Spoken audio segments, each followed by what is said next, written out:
So in this video, I'm going to tell you some stuff about Assessment 1.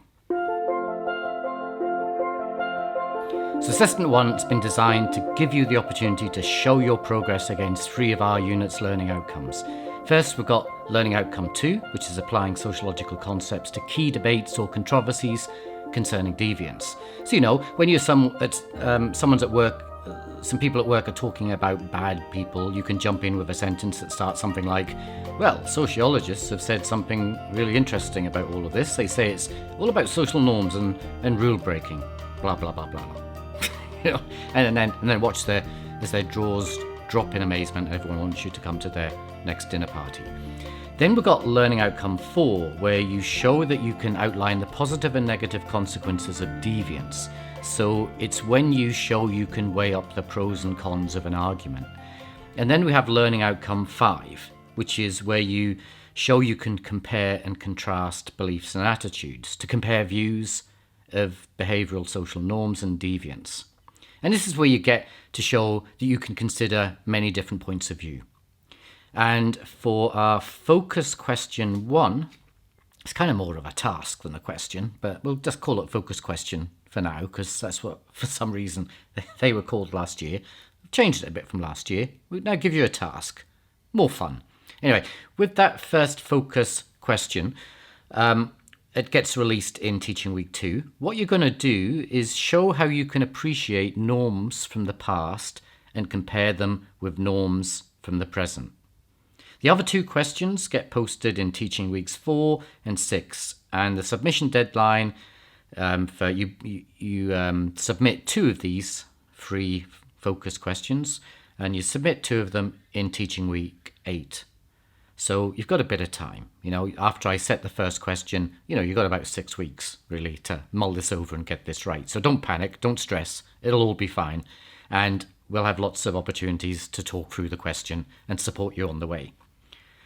Now, let's go over to our study desk, which is over there, I don't know.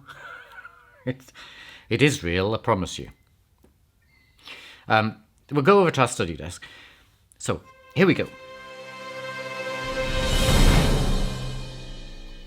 So, some key documents that I'll supply you with will help you with Assessment 1. So first, there is the prescribed text. Now, do read this, but you're not going to be asked one of those sorts of questions, which means you have to dig through the textbook to find the answer. We're not going to do that. Each of the focus questions will be assessing your ability to apply a theory or a concept.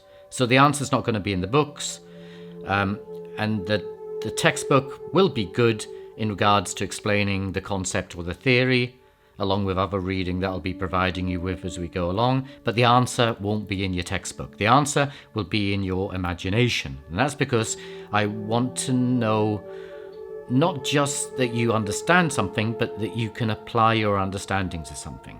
I don't want to just see that you can put a concept or a theory in your own words.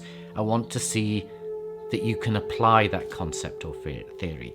That will become more clear when you see each of the questions. Okay, and we can talk it through as well. As soon as I release the questions, we can then start talking it through. Now let's move on to the most important document and the one you need to keep next to you as you write your assessment. Don't lose sight of this one. And that's the same advice I'll give you for all 3 assessments. Assessment 1, Assessment 2, and Assessment 3. It's the most important document because it details where you can pick up your marks.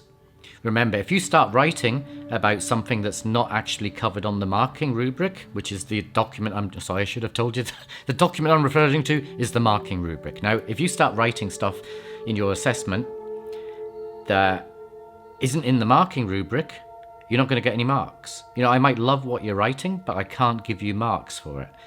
You have to be particularly careful for Assessment 1 because each of the 3 questions I'm setting in Assessment 1 have a very short word limit. 250 words, no more. And when I say word limit, I mean limit. If you write 251 words, I won't read the last word. You know, if you write 300 words, I won't read those last 50 words. So watch out. It's not just because I'm a bit of an artsy. It's because I want to get you used to different types of word counts. And on this unit, you'll get experience of different word count limits in other units, you know, the 10% margin and all that. I have the strict word count limit because I want to get you used to the sort of limits that are imposed upon you when you're writing for a publication, particularly a print publication. They only have a little amount of room, a certain amount of room to be able to print your article or your letter, so you have to stick to that space. You can't go a word over because of typesetting stuff. Anyway, I've gone into too much detail. There is a good reason for it. We can talk about it again on the discussion boards or in the tutorial, but it's a strict word limit, so watch out for that. So you don't have many words. So if you start writing about something that's really interesting, but is actually not something that relates to the marking rubric, then you're not going to get any marks for it. Okay, so that's the marking rubric, the most important document. The next document to look at is where you have all the information about what's required in terms of you submitting the assessment, when the deadline is, how to format it, and all that sort of stuff. So that's an important document to look at to make sure that you're formatting your document properly and you're submitting it in the proper format. And finally, you're going to find a briefing document, which will be in the form of my notes on the assessment, and this may include an example of an ideal answer. So it'll give you more detail about how to go about answering the question or addressing the task, and I'll give you some hints about how you can pick up those marks that are detailed in the marking rubric.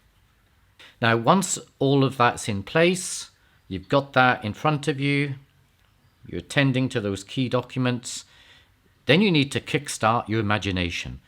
Lots of ways of doing that. One way is to go and watch a movie and get some sort of inspiration. And you can find my movie suggestions on our Moodle site, and I'll be trying to recommend at least a movie a week. You don't have to watch the movie. You don't have to watch one movie a week. Some of these things you're going to have to rent, you know, from Google Movies, Movie Play, whatever app, Netflix or whatever you're into. Probably more of us are into these things during socialization than ever before. But you don't have to watch these movies. It's only if movies are the thing that inspire you. They kind of inspire me. So, you need something to kickstart your imagination. The only exception is when we come to assessment 3, because what I'm going to ask you to do there is to write a movie review. So in that instance, you do need to watch a movie. It can be a movie that you've already watched, you've got a copy of it, and you need to review that movie and say what it says in relation to deviance. There's a lot of movies out there that say things about deviance. Lots of movies do that because there's really interesting stories in people who are seen as the outsider, you know, the deviant. But we'll talk about that as we go along in the unit. You get to choose that movie. And there you have it. Those are the key learning outcomes, the key documents you need, and we can talk about each of the 3 questions for assessment 1 in our tutorial, and we'll talk about those other 2 assessments as they start looming ahead of us and when we start getting a little stressed looking at those deadlines. Don't get stressed. We'll get there. We'll be fine. Okay, till the next video or audio recording. Ta-da.